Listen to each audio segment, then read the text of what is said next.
Hey, everybody, it's Tommy Canale, and welcome back to Before the Lights podcast, the show that tells you how they made their mark. He's the son of a mafia boss and the author of Mr. Undercover, the true story of an undercover operative.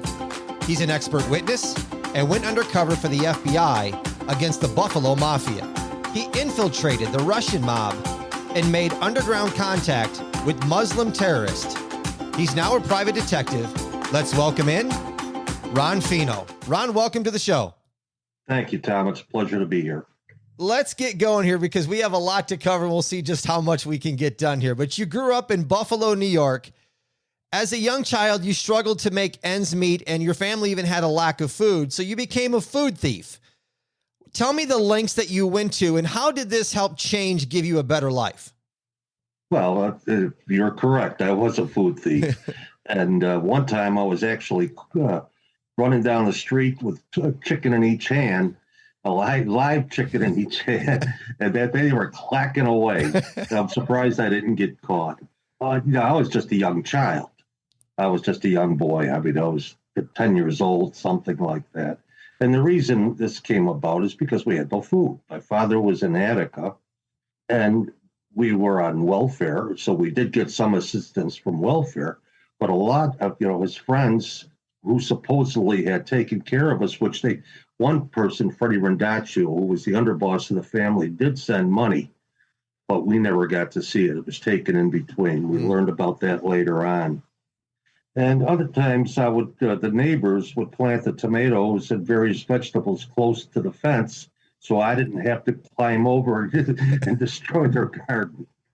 So we were doing quite a lot of that. Would happen on a regular basis. Being the son of a made man and a union official, what's your first recollection of finding out that your father was actually a mafia capo with the Buffalo crime family? Well, probably, let me see. It was probably taken he was referred to as the rounds. Every Saturday when I was not in school, which it normally didn't have on a Saturday back then. I don't think they do today either. No. Even though they should. They're so backward. I mean, it's unbelievable.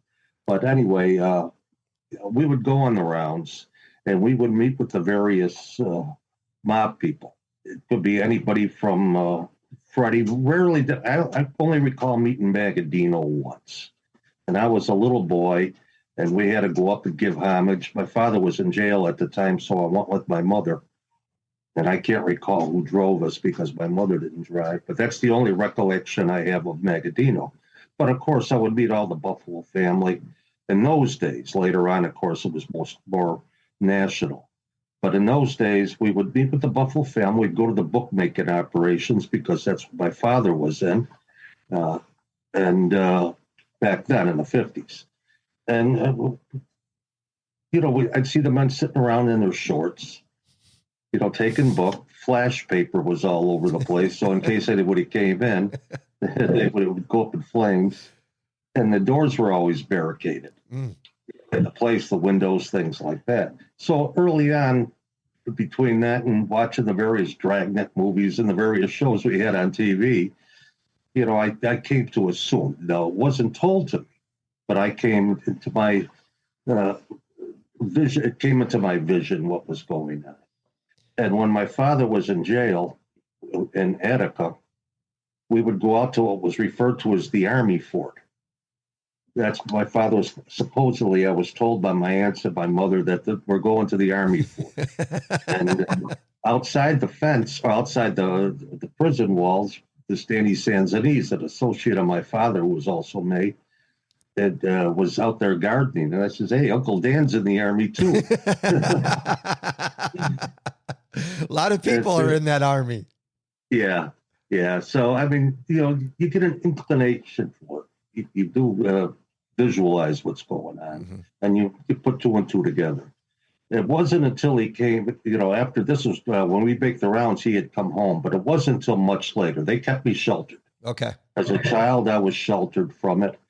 But gradually, that door opened up as well.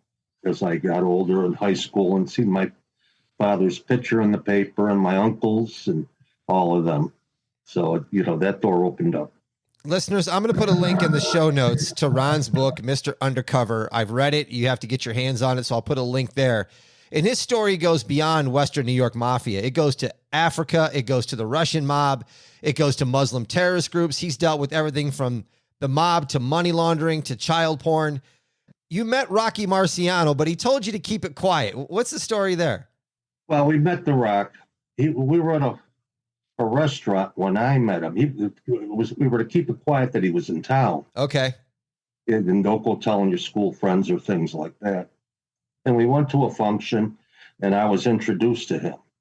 And I forget if it was Marshall Miles or my father. Marshall used to be the manager of Joe Louis. Okay. And he raised me in the summertime when my father was in jail, so we became quite close. Now, I don't recall meeting Joe Louis. That, if I did, I don't remember.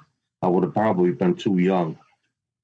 But when I did meet The Rock, I was in high school at the time, and we went to a dinner, and we shook hands, and it was just a gathering of the various mobsters and associated people that were there. And so he was in town. Actually, it was for Freddie Rendaccio. Now, this I later learned. Of course, I didn't know at that time. But he was in town for Freddie Rendaccio to open up a sports center in the South Towns of Buffalo. And they were going to do one in, I believe, Chicago as well. But that I don't recall, even though I've never, I know the Chicago family very, very well. I know Cardo. Vinny Solano was my go-between. But I never brought that up. So, by that time I wasn't thinking of it. I was in the union. Yeah, let's start heading that way. You learned how the mafia was able to control Congress, had ties to presidents, politicians, and even law enforcement officials. When you started to learn all this, was it eye-opening to you, or did you have an idea because of your father that there was some ties going on to all these different people? At first, no. It became an eye-opener because I was shocked. It's like, I always felt that everybody that was in government, was fair and clean. I mean, that's the way, we grew up, the American way. Yeah. During the Eisenhower era, that's what I remember. But then as we went on and, I learned about what was going on with the Kennedys, Chicago especially wanted Kennedy because of his ties to Joe Kennedy, Jack's father, the president's father. So I learned quite a lot. And then went from there, I went to the next step. Who else was involved? For example, Peter Rodino, they wanted to run him for president, but he could not pass a background check. We had to help out Mayor James Lindsay from New York City. Now, I'm not saying he was mobbed up, but his wife was he had to move. His wife was needed help with a medical school. And we were asked to see what we could do to help his wife get the job. I was also with the hotel restaurateurs. We had to meet with the actor Paul Burke to get his son a job, either with the hotel restaurateurs or the Teamsters, one of those unions, because I knew all these people. And I was president. I was also a trustee on the Laborers International Union by that time. And I was being groomed for a bigger position with the Laborers. With everything Ron, do you have doubt on how our country functions? Of course. I have doubt. I'm like other people. I'm very skeptical today. We just see too much corruption. I'm a believer you're innocent until proven guilty. And I really believe that way. I'm not one of these people that's hell bent on getting every person in the mob because I didn't like the mob. No, just the opposite. And the trial of Johnny Riggi, it's his family, the Cavalcante family. Johnny was the boss, supposedly is the basis for The Sopranos. And when I was teaching at the FBI, they would ask me what I thought of The Sopranos. I says, to be honest, I never watched it. And I still to this day haven't seen a segment of it. Still haven't seen The Sopranos. Yeah, and when I was testifying against him, I called him a quiet, humble man. He was. I'm not going to lie. He was. And one person from the DOJ says, "Why don't you throw a bouquet of roses at him?" So, but when you're on that stand, you better tell the truth. Yep. Don't start a lie. Just be honest. If you don't know, you don't know. Tell me the story on how Danny Domino, who's a mobster, saved your life. All right, Danny Domino goes way back. Danny Boone. He was a soldier for the Joe Pieri faction of the Buffalo family, and he was an enforcer. He came out of Sammy Pieri, who they used to claim was, some people claim was the boss. Yeah. He was never the boss, because I ran with Sammy Pieri. He was never the boss, and he was sat down just like I was one time because they didn't want to get along. That was his brother Joe and Sammy Frenchamore, who was the boss at the time. Joe Tadaro was there, the various factions, or the leaders of the Buffalo family. But the same held true when the Teamsters wanted me. I went to a meeting in Cleveland with Jack Licavelli, Jack White, Blackie, they call him different nicknames. And he was the boss of the Cleveland family at that time. Presser was there, and he was, and so was Macy Rockman, Presser's uncle. And when I listened to Presser, I was shocked how inept this guy was inept. He didn't know the first thing about labor, let alone workers' rights, things like that. I was very shocked, as did Tony Liberatore. Tony was a soldier in the family that I did eventually testify in his case. But Jack White and Macy wanted me to be with the Teamsters. They could use me over there. And I said, but the answer, of course, at that time, well, I have to talk to my father about that. Because I was down there with Sammy Pieri. We seen Leo Mocheri, who was eventually killed in the Danny Green Wars, as we refer to it now. But, I knew a lot of those people. And I just didn't want to do it. And it wasn't just the Teamsters. I mean, the move for a labor, if you're allowed to do the right thing, then okay. But I knew that wasn't going to be any different than the situation I was in already. And then later on, I learned that Joe Tadaro, who was the boss by that time, said absolutely not. Now, this is Joe Tadaro Sr., and he ran the Golden Fleece for the stints to Vegas.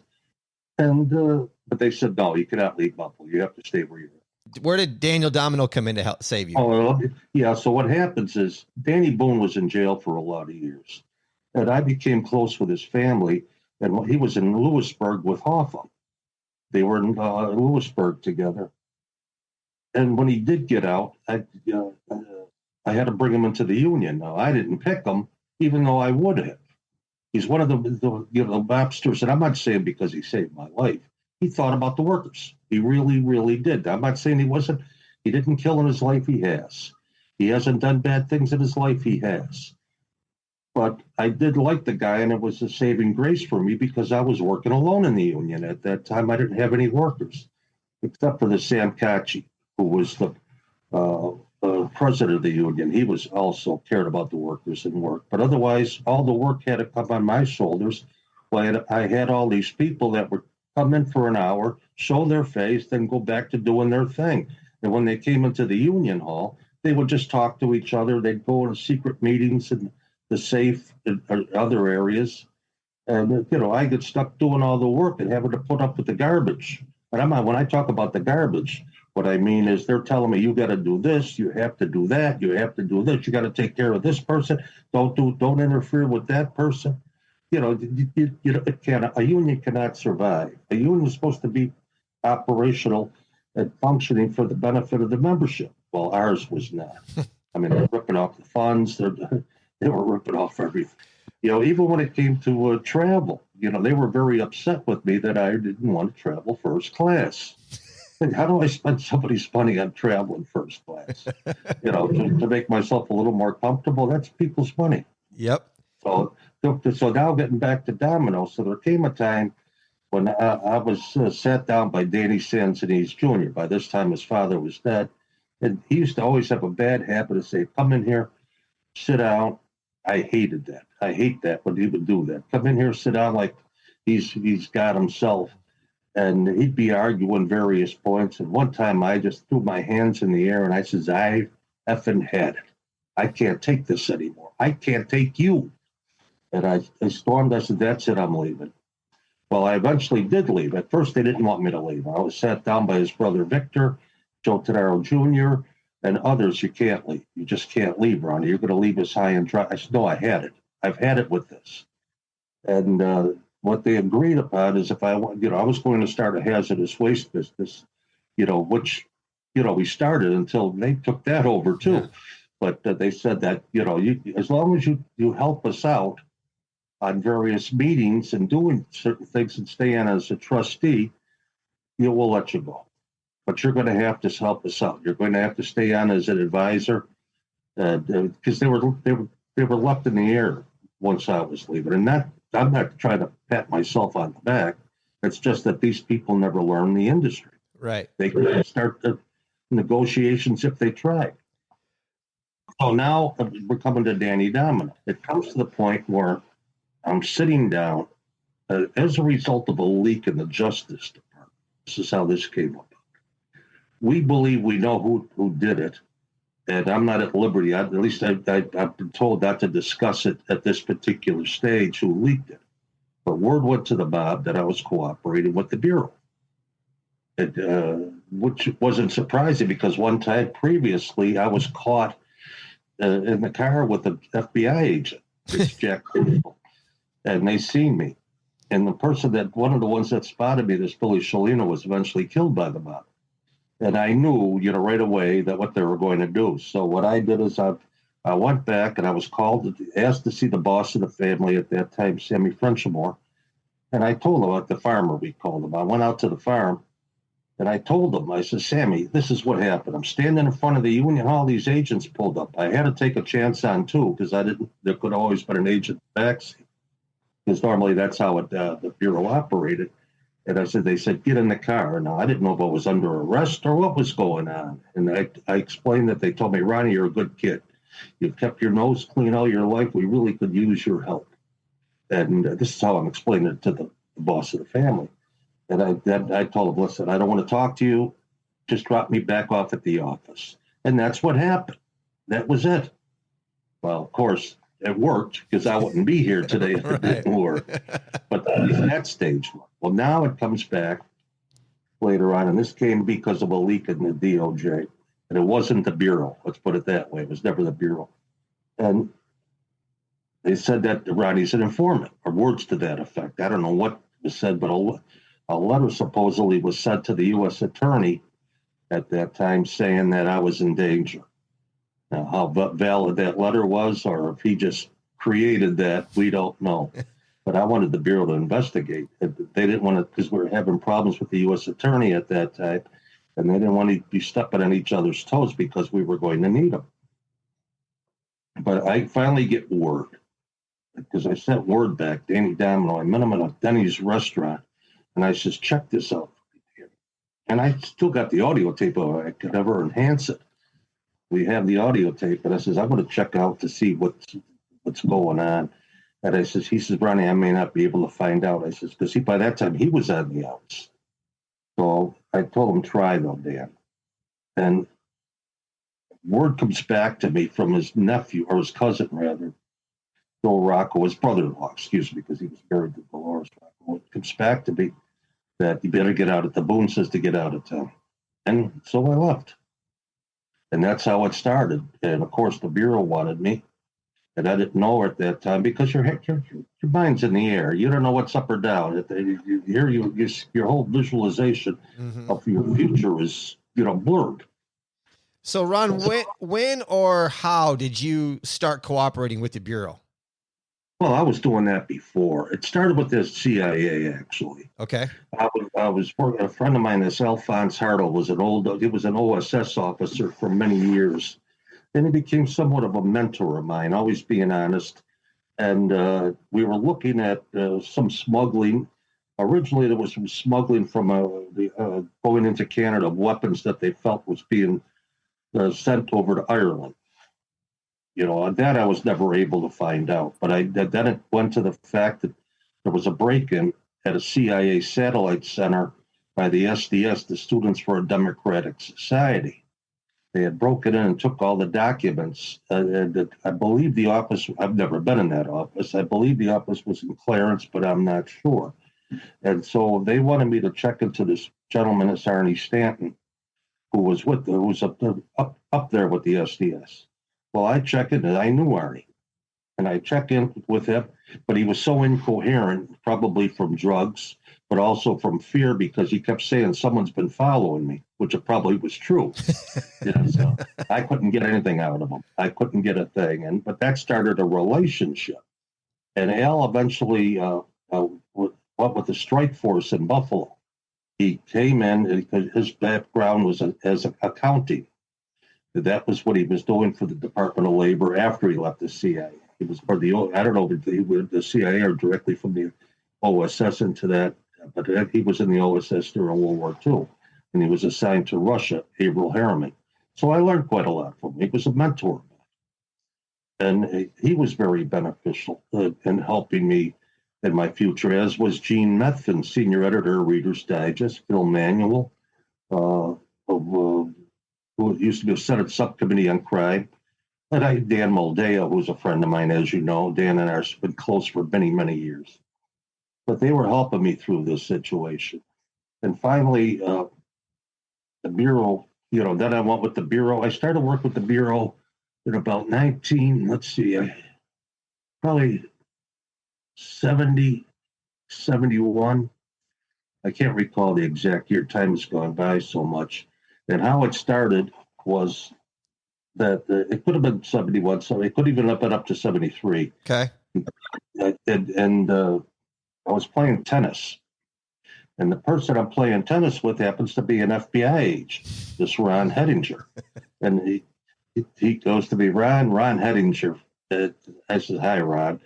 And we got to talking. And I said, you people should be ashamed of yourself. You see what's going on with me. I was very critical of them. You see what's going on with me? I can't do a damn thing, and your people are not doing anything to assist. And he comes out and says, well, Ron, have you assisted? I'd be more than, we'll do something.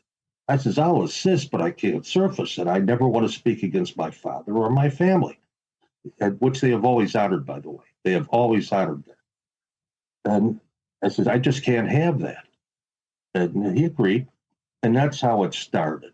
Gotcha. And I went through many case agents from that time up until the time I surfaced. Right. But they were always good to me and very friendly, and never asked me to lie. No, I'm not, here to defend anybody, but I was never asked to lie. In fact, just the opposite. I've always been told just to stay with the truth. Because it could be because of, my veracity and how I am. But I understand doing that because we got so many people that go up there and yap at both sides of their mouth. Or I'm this. And a lot of times when they bring people, no, I didn't go in a witness protection program.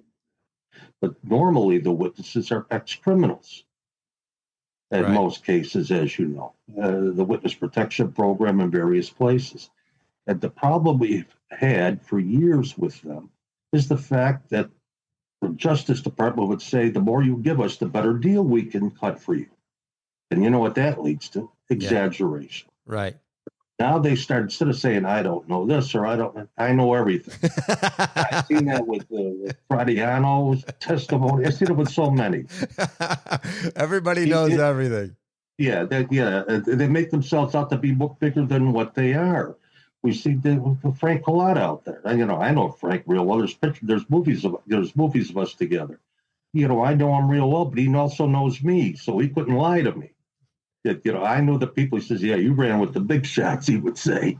Speaking of that, Ron, because you run for office, you're cooperating with the Bureau, but then you get linked by the Chicago newspapers and TV stations to organized crime and a top East Coast enforcer. So how did you handle the balance of all that? Well, I'll tell you the story. That was Cup's column. Cup's column wrote that I was the Renadare of snow removal, and I had enough connections to make a federal agent's nose quiver. Here I had cleaned Buffalo, New England. It was my side job to make some money, and I had to start building up something. So, and of course, the good thing was, with me, my workers always got the proper pay. They got what we call the Davis-Bacon rate. There was operating engineers, different people. I always took care of them, but because of that, and my work at getting the job. Now, the job we got on our own. We didn't go through anybody in the mob. I got that through Tom Howe, who was with Streets. Then I met up with a mob guy after we had already started. Oh, he was the head of the group Chicago, the manager. I can't think of his name. He went to Notre Dame. I'll think of it later. But we got to know each other. And then I got to meet Tom Donovan, who ran Chicago for the Dailies organization. And Jane Byrne was the one that went in. Little do we know who's this Jane Byrne. Oh, I was on national media on the cleanup because Mayor Belandic, who was the mayor at that time, wanted me to be out there in front showing how we were doing because they had a nightmare in their hands. And everybody was stealing everything. I explained them how to avoid theft and make sure, because, we would have placards. And even with the placards on, the dump trucks would pull into different companies' lines to say that they were there. They'd be switching placards. The other thing is the fuel, how to get the fuel to the vehicles. Never bring the vehicle to the fuel. We taught, being from Buffalo, of course, we knew our snow removal. And we were teaching them quite a lot how to save money. And I also explained that we should have the Fed involved so that they have somebody overseeing the operations so that there's no conflict later on in the billing, things like that, which they never did at first. That they wanted to, in fact, I had talked to City Hall on that. I went to a meeting, streets, Tom Donovan, all the mayor's assistants, chief of police and all that. And I had a meeting. I explained this process to them, that you're going to have to do this or you're going to get creamed with false, with false billing, people that ghost phantoms, the loss of equipment, things. It could go on and on. But then they came out after about an hour and says, no, we'll stay with what we have. We want you to handle the South Side. So I got to know Chicago quite well. And I also see what happened, but it was comical when Puck's column wrote me up. I had enough connections to make a federal agent's skills clear. That's true. Or at least it was. 1988, what did Dennis Vacco as a U.S. attorney, and was he mobbed up or how crooked was he? To mention something, we had a meeting, the special agent in charge of the Bureau and he drove me, Rob Langford, out to meet Dennis. We were meeting at a Holiday Inn outside the city of Buffalo in Hamburg. And on the way out there, he's telling me, Ron, you got to take it easy on this guy. This guy's an attorney. He's a U.S. attorney. If we go against him, we're going to get the shit kicked out of us on these cases. You really have to take it easy. I know how you feel about the guy. I says, all right, I'll do that. Well, we get into the meeting. This arrogant bastard, Dennis Vacco, comes in, huffing and puffing, and saying, Ron, I don't know whether we should use you or not. I don't have that faith that your friend here has in you. I says, Dennis, let me tell you something. Don't think I don't know where you came from, who got you your job, the people behind it, how they went to El D'Amato and pulled your name out. You think I don't know? And he says, well, if that's how you feel about me, he'll never work. So it gave him an excuse. It was my fault. I opened my big mouth. If I didn't open my mouth, maybe I could have calmed him down a better way. But because I just had so much bitterness against what he was doing to the Bureau and our cases, because we had so many solid cases. We had toxic waste dumping that was big in Niagara Falls. There was a cover-up taking place that still has taken place to this day. And there was so much crime going on. There was so much criminal activity. And this guy was letting it slide. As the U.S. attorney. As the U.S. attorney, yeah. Yep. It goes back to what we said earlier, people, about the corruption in politics, government, and law enforcement. And don't get me wrong. I've seen it from Republicans, Democrats, Independents. It's not I don't like to try to get into politics just because I've seen both sides, and I've seen it happen with both sides. It's just money. Unfortunately, it's the oldest sin in the world, making money. Mm-hmm. It goes before prostitution. So that wasn't the original sin. It was making money, get ahead, eating more than your neighbor. You've gone through a lot with the unions and, like you said, the toxic waste and all these different cases that were going on. But what was the reasoning for the union president and his attorney to go in and investigate your background? Why did they do that? Because they were trying to do anything they possibly could to find on me so that they could, because I knew I'd be taking a stand. And they were looking for anything that they could use against me to attack me. Now, the Bureau wanted me to sue.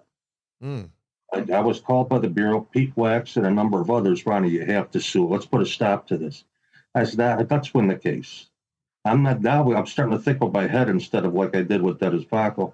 Let's get the case out of the way. I'll be able to handle it, and don't worry about that. But they were looking for anything they could get their hands on. And so when I would go on the stand, you cheated on your wife, you lied to your father, you lied to your mother. Who are we to believe you? So that's what they would come out with. And one time said, one lawyer says, I believe you've been on drugs. Drugs. Yeah, I've been medicated. My doctor gives me too damn much. And to this day, I'm taking too damn much from these doctors. I go to the Veterans Hospital, and they keep me on meds all the time. Meds. Did you request, Ron? And if you did you receive a copy of the investigation? That part of it, I never did. Okay. So I did have the overall investigation because I helped draft it. I worked with Ken Lowry, the investigation into IUNA, Labor's International Union. That's available to the public still online. And so that, you can see what we did. Right. But the problem was that even that ended up as a sweetheart deal, which at the time Gene Method was upset with me because he was a staunch conservative out of Georgia originally. And he had talked to Sam Nunn. They said, Ronnie, you're doing the wrong thing. Let me speak to it. When I testified in front of Congress, I told them I was satisfied so far, which I was. I was satisfied. Did I think that they would,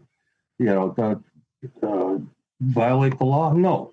But in reality, I found out they did. They did violate the law, and they made sweetheart deals. So everything that was told to me, even by some former FBI officials that were assigned to the case. And when I started to do investigations up in Rhode Island, I was part of they wanted to keep me on the payroll. So when the laborers put me on the payroll, what I did is I went on the way down to Washington. I stopped off in the Atlantic City RA, that means resident agent's office, with Jimmy Doherty, a friend of mine, Darcy. And I told him, I want my phone call recorded. I want you to record this call because I had to call Vacco. Not Vacco, but the lawyer at the time was the labor for the labor's cleanup, who would turn out to be the one I walked into his office, and he was submitting things of my testimony against Jack Kemp to Newsweek and various organizations, things that I said about, but they had it wrong. Because what I said about Jack Kemp, because I knew Jack real well, in our private conversations, I explained to him, because he wanted to know how he could help. But I said, Jack, you can't help. There's nothing you can do. You'd only get in trouble. I said, I want you to be careful. He says, is Timmy Constantino mobbed up? I didn't want to answer that because he helped him get the loans, but he wouldn't have known if he was mobbed up or not. He was just his way of doing things, the typical political way. Some people say Jack Kemp was mobbed up, but he wasn't mobbed up, was he? No, I would know. No, he wasn't. He wasn't mobbed up. I would know. I would know because I knew Jack real well. And even when that remark came out, when it was done, it was sent by Bob Luskin. He was the attorney for the laborers. It was sent by Bob Luskin to the New York City Village Voice. And they had the top article, Kemp winged. This was after I testified, which I never said. But the Democrats were looking to come back at the Republicans for something. Both sides didn't want to get to the truth. We're looking at Clinton at that time was the premise of the investigation and his ties to Arthur Coyle with the laborers. But both are looking, instead of getting at the truth of what's going on. I just seen a lot of cover-up. Did the mob control all the unions in New York? New York City, most of them in New York City.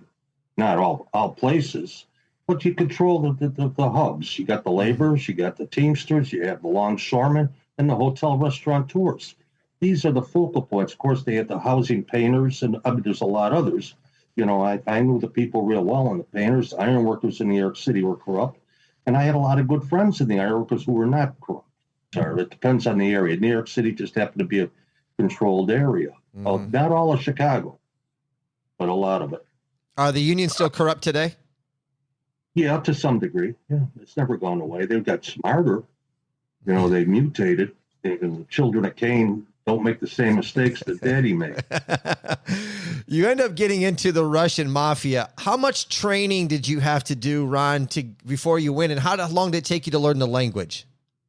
Well, I worked on the language for a number of years. It started probably, well, I was working with the Bureau, and I seen that this was becoming a danger zone. I seen it in the Boston area, is where I first ran into it. I didn't run into it in New York City initially, or Chicago, even though I did work it in both Chicago and New York City. But the Russian mafia was a growing menace, and the mob was starting to use them in a lot of areas. So I went to the elderly woman, Ruth Fainson, from St. Peterburg, as they say in Russia. And she was my teacher. I had learned a lot before. I had gone to classes, and I went to Russian classes with down at the academy. Now, I did teach one Russian class, but most of the classes that, I would just enter and go in and listen like the other students do, or the other agents. And so that's how it started.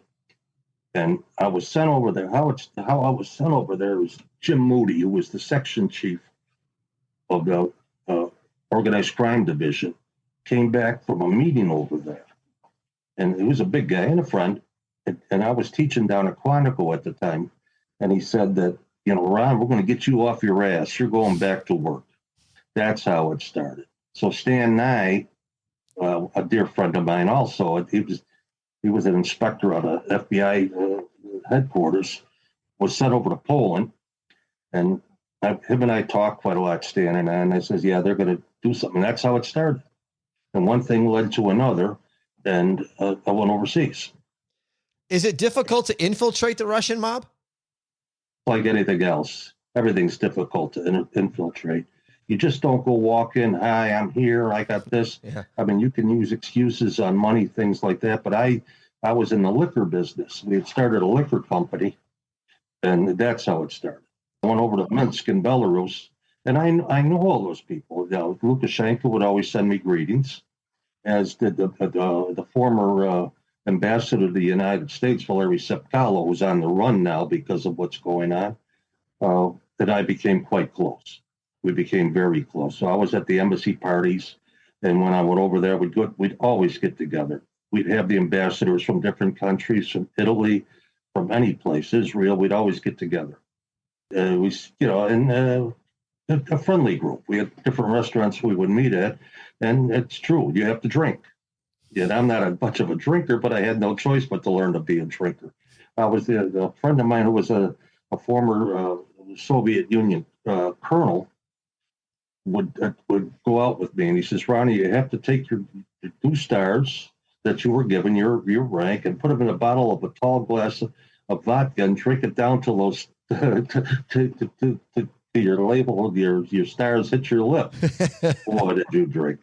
And a couple times I ended up on the bathroom floor where I was staying. By this time, I had married my wife, who I met overseas.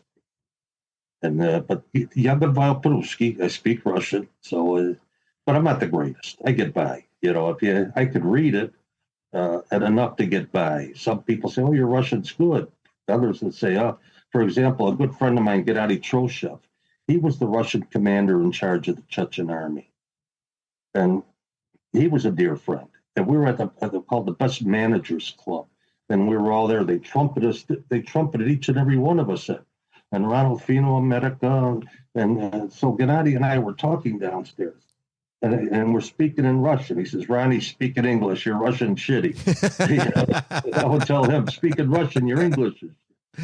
But he eventually was killed because he had a falling out with Putin, and he was supposedly killed in a plane crash. He was at that time heading up the Cossacks section of the military, but he was killed. So a lot of people disappeared. There was a reporter friend of ours from out in Magadan. He was killed. So it didn't pay to be a reporter at that time. But I mean, I had ties with the Vacco. I had very strong ties to the upper echelon. I've been in Putin's office. He would send me an autographed photograph. That's around here somewhere. They know what I was doing. So, but you ask, I was asked this by some well-known people. How'd you build your jacket? What was your modus operandi? How did you operate? As close to the truth as possible is what I say. You just don't, you got to leak certain information that is innocuous. It's not going to harm anybody just to show that you're in the know. But they already knew about you. They know more about us than we do. And I'm telling you, they're that good. One of the things we had in the Bureau is don't underestimate the FSB or its prior KGB. And because they're well trained. They are very well trained and they're highly intelligent and they can be very ruthless. Unlike us, they can be very ruthless. So you don't underestimate your adversary. Now they got a price tag on me. So. Listeners, you got to get the book, Mr. Undercover. There's a great story in there about Ron's experience and this whole deal over Stoli vodka. So you have to read that in the book. I'm not going to get into it with Ron, but it's a really good story. You got to read it. Ron, what I'd like you to tell my listeners is the really good story about, I hope I say his name right. Is it Vasilenko and how he got out of jail and got to safety? And I believe Dan Moldea was part of that too. Yeah, we were all part of it. Bob, the actor Robert De Niro was part of it. We were all part of it. What happened is Jack Platt, he became good friends with my CIA officer by the name of Jack Platt, who has been for many years close to me. And he wrote a book, The Blast, by Gus Russo, Best of Enemies, The Last Great Cold War Story, where they have me in that as the tough guy. That they had wrong. I was not there, but there's things they get wrong. I mean, but, it's basically correct. Everything's correct. I never interfere in those things because I know how things are said. Jack by this time was deceased or was dying, and things get confusing. But anyway, it makes me sound like the tough guy. And what I did is I made arrangements, first of all, with trying to get Jack out. I had talked to friends of mine. I don't want to get into too many names. I'll get into Alexander Orlov, who was deputy foreign minister, and a few others, from the Trade Commission. And I talked to him. I said, let me tell you something. This guy's innocent. He really is. He was not cooperating with us. It was a matter of he had a drinking problem. Jack would go out and drink, and they'd get loud when they were drinking. And so they were both called in as a result. Well, they gave, except for Jack was fine. Gennady, they arrested, and they put him in hard time. I mean, he was doing tough time over there. So Jack says, Ronnie, you got to get him out. I says, who do we have with us? You're it. I says, I'm it. Do I have anybody? No, you're it. You have to do what you can. Well, I go over there, meet with people, and finally it comes to the point where I talked to the judge. We had eventually go to the judge's son. And before you know it, the Russian mafia found out about it, went after Gennady's kid and took money from him. Instead of, what made you go to Timor? I mean, Timor. Jack knows Timor. What the heck? Well, anyway, I ended up having to eventually go through the judge's son, and I ended up I bribed him. I literally bribed him. I had to give him money. Now, did I violate the law? Yes, because we had an international treaty at that time. But I'm trying to say, if you know how close Gennady was to death, then a lot of people would do the same thing. Plus, it's my king and country here. That's how I believe in America. I do. I'm a dyed-in-the-wool American, and I don't want to see what's going on now. I just don't, because we're showing how shallow and inept we really are. I worked in this business. You know the truth after a while. And it's not that you wear disguises or you put on guises of being a different person, because they'll catch you with it. They're too good. You have to be yourself as close to the vest as possible. Yes, I'm disenchanted. I love my country, and I will never do anything to hurt it, but am I disenchanted with the politics? Yes. So that's how you start. You have to stay with as much truthfulness as possible, because, and your objectives, that it's like the Bureau would tell me, just keep your ears and eyes open. This is how they would tell me at first. Don't go starting something. So did I go beyond that? Yes, I did. So I overused my ticket because of the advantages I had to find out these various operations, such as a lot of arms smuggling. Who was behind it? One of the prime movers of the arms was this Welsi Mahalchik and Vladimir Pietev. They were very strong. They're still in operation. At least the last I heard, Vladimir's still operating out of Moscow, Minsk, and they had to move from Malta. I think they moved from Malta because of what's going on. But yeah, they were prime movers of weaponry to terrorist groups. How long did it take you to get Valisenko out then? Well, that took a while because after I did get him, first of all got him released to a halfway house. He went to Smolensk and had an outdoor function. He could eat the barbecue. They had, shashlik. Then Jack calls me up and says, "Ronnie, I hate to tell you this. You're going to have to go back." I says, "Why?" He says, "Because Gennady's back doing hard time. They caught him with a cell phone." Oh boy! When I go back this time, they had the door closed. Nobody met me at the airport, Sheremetyevo, or where I would fly into, and nobody met me. And the calls that I made did not come back. So and I checked with a few people that did talk to me. Says, "Ronnie, now you're persona non grata. It's over with." Because the situation had changed in the world. Yeah. And that's when I came back and we explained, and then Leon Panetta got involved, and he helped arrange the trade. Now, the funny thing is I knew the Russian girl. I knew her very well. I knew her in London. She went by another name. Anna Chapman was her, they arrested her as, but she would use a different name when she was in London. And she would walk down the street grabbing my hand. I don't know if she's trying to compromise me or what, but I mean, you're being friendly, but not too friendly. That's one thing. Don't ever be too friendly in that business because you might as well kiss your ass goodbye. As much as you may want to, or you're thinking about that, think of your family, think of your wife, think of the others and people you're supposed to be protecting. So you don't. But you got to find an ease. You have to ease out of the situation. Mm-hmm. But yeah, she's holding me. We're in London. She took me to where the Sweet Dreams song was made by Annie Lennox. Yeah. The various clubs. I mean, she knew everybody. She did it under the guise of importing our vodka. Well, she makes her own vodka in Russia. And she was big into the occult. That I remember. Very big. So it's a small world now. It wasn't me looking at her. What it was is she's looking at me. And I didn't know this girl was, tied up to the FSB or any of those groups. I didn't know that. Or GRU, the various GRU, as we called it, SBR. There were so many different groups, but I didn't know who she was tied up with until I read in the paper, just like everybody else. I was, at that time, I knew nothing about it. Is the Russian mob more terrifying than La Cosa Nostra? Oh, yes. Because they're not afraid to die. They're not afraid of doing time. Mm. They will stand by their people. And besides, they have access to international markets that the mob may have had tied to, like narcotics or things like that. Some of them, not saying all, because there was a lot of mobsters against the narcotics. But the Russians don't care about anything. They'll do anything, killings. Yeah, they're all over America. People don't realize it. Because in a lot of ways, they work through legitimate businesses. It can be anything from exporting vehicles, automobile dealers, a lot of things, cigarettes, like you name it. They're down. I gave a speech down in Atlanta, Georgia, just about that subject because we were having a problem down in Atlanta with Russian mafia. This was a few years ago.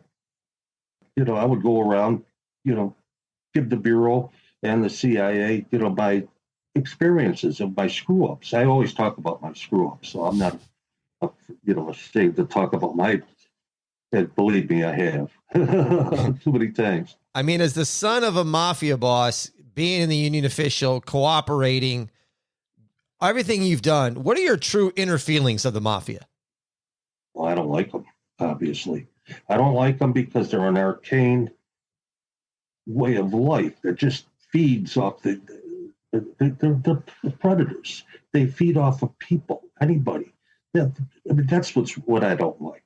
I've seen people want to jump off of buildings in Las Vegas, things like that, because of the mob. I've seen too much. I mean, in Vegas, I knew a lot of the players. I knew Lefty. I knew Rosenthal, and he was a showboat. I knew the people at the Stardust. Dennis Gomes, who was actually the really head of who investigated the skip. Yeah. Dennis was a good friend of mine. And we became quite close through the years, and we stayed close up until his death.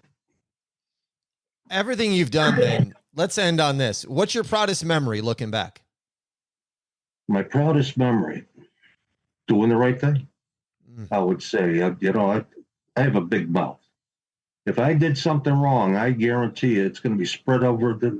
It'll be all over the place because they'll toot their horns, the mob, and spend $1 million making it public. But try to do the right. I'm not saying you're always correct. Have you made mistakes? Sure you do. But you're not a bandit. You're not a thief. You're not out there. You're always out there to help the little guy. If you're willing to help the little guy, then you're helping yourself. And you have to be humble. If you're not humble, there's nothing. I think that kills a person. That's why I said you have to be. If a mobster goes on on the stand, he should talk about these things. Yeah, I've screwed up. Because they'll tell you, well, you say that, they're going to attack you over that. They're going to build that up, and that'll be the case that you're a liar, that you're a criminal, that you're evil. Well, of course they committed a crime. So, spill it out. Don't try to cover up but you're doing it because I'm a good person.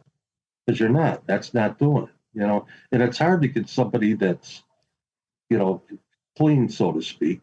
And any of us are clean, but that's fairly clean, that doesn't have a record. Except I do have a misdemeanor in my background somewhere. Well, Ron, thanks for taking time and coming on the show. But more importantly, beyond that, thank you for your service and thank you for everything you've done for our country. And thank you for just being a stand-up American citizen. Well, thank you, Tommy. You take care. Take care of Dan Tanatown. That's right. Listeners, do me a favor. Instead of a cup of coffee, which I don't drink and I don't like, how about getting me a glass of red wine, which I love? Yes, you can do that from anywhere in the world. Click the link in the show notes, and I will salute you on the next show. It's just another small way for you to support my podcast. That's going to do it for this episode of Before the Lights. I'm Tommy Canale, and until next time, everybody, I salute a chin chin.